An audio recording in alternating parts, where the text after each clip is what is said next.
Hello mga lods, good morning. May nagpaayos na rice cooker sa atin mga lodi, no? Ito mo yung mga lods, builder tayo, mechanic. Ito may nagpaayos na rice cooker sa atin. Sige lang, tatanggapin na natin mga lodi. Subukan natin ang kunting kalaman natin mga lods, no? Sasak natin muna ito, subukan natin talagang umilaw, no? Ito mga lodi, no? Yan. Kaya sasak natin mga lodi, ha? Ito may talaga na itayin na scam, no? Yan. Wala talaga mga lodi.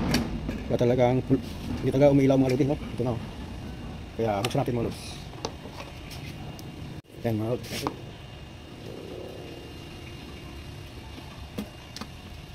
Ito natin itong dalawang subok niya mga lodi. Nahulog natin. Yan mga lods.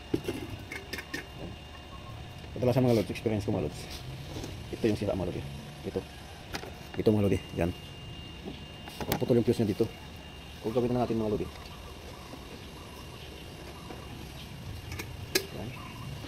Magkatingin tayo dito mga lods. I-direct tayo ng wire dito.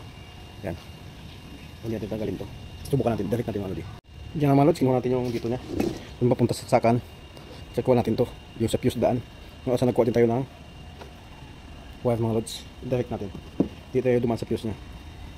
Yan. Subukan natin yung kunting kalaman mga lodi. Tapos ikabit natin mga lods. Yan. Mikos-mikos natin mga lodi, no? Mikos-mikos. Yan. Tapos ipilo natin kunti mga lodi. Hindi natin lagyan ng tip mga lods kasi wala naman ito mag-pointe dito. Yan ito galawin kasi close mo nito. Kasi balik natin dito mga lodi sa sakit nya. Yan. At saka ilagay natin dito mga lodi. Ilagay din natin ito sa dating dinaanan niya fuse mga lods. Direct natin dito duman sa fuse.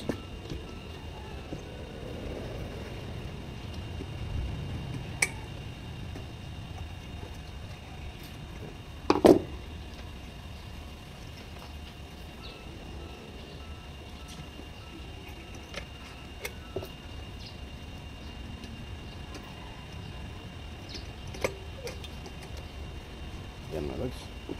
Okay na, tawad natin. Yan mga lods. Yung sa fuse nya, hindi natin ginamit. Siklos natin mga lods. Dito. Yan. Walang kuhat mga lods. Baka gagana to. Baka lang baka. Kasi kadalasan yung gamit ko sa bahay mga lods. Rice cooker. Yan ang sira.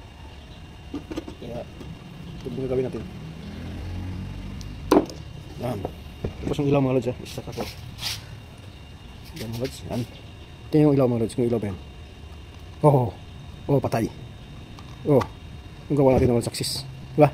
Yun ang ginawa natin mga lods. Yan, patay. Ilaw. Cook na yan. Hindi ka laman natin mga lods. Baka meron kayo sila sa inyo. Yan ang gawin mga lodi. Huwag yung idaan sa fuse. Direct nyo na lang. Wala ka masisave kayo dyan.